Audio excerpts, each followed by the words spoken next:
On September 1st, 1939, Germany invaded Poland. 2 days later, on September 3rd, 1939, Great Britain and France declared war on Germany. This was the day World War II began. On the same day, September 3rd, 1939, in London, England, Terence Needham was born. All of us knew him as Terry. For Terry, early childhood memories involved the bombing of his hometown, London, much of like the horrors we see and hear about today in Ukraine.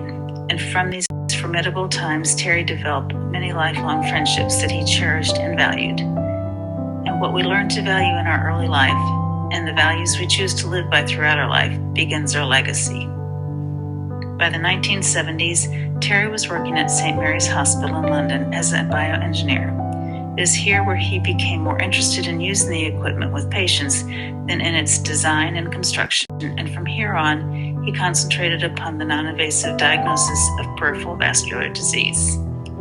At this time, Terry met Dr. James Yao. Friends called him Jimmy. Dr. Yao was completing his fellowship in vascular surgery.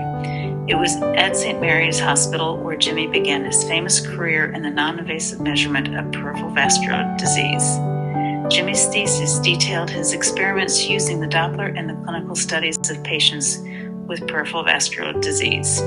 With Terry's bioengineering assistance, from Jimmy's work came the commonly applied ankle brachial index that is used today throughout vascular labs worldwide.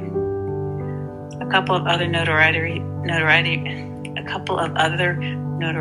facts about St. Mary's Hospital is here that Alexander Fleming discovered penicillin in 1928. And more currently, it is known as the birthplace of many royal babies, such as Prince William, Prince Harry, and Prince William's children, just to name a few.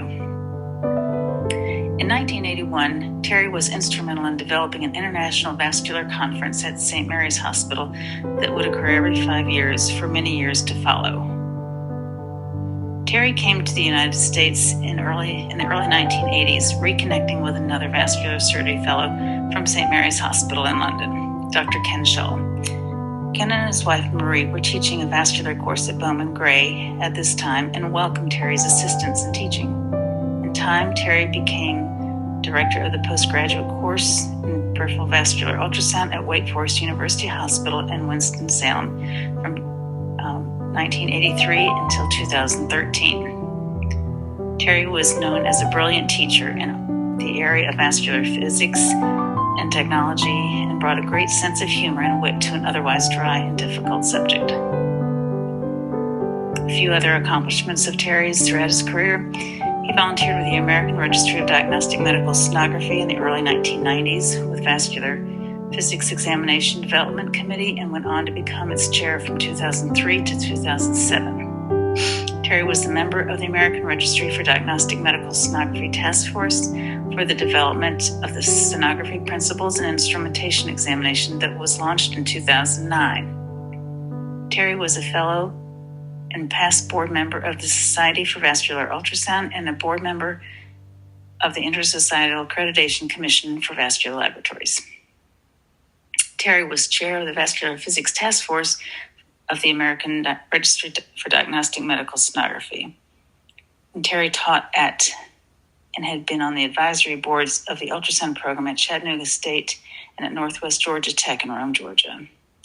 Terry had published 20 original research papers and book chapters.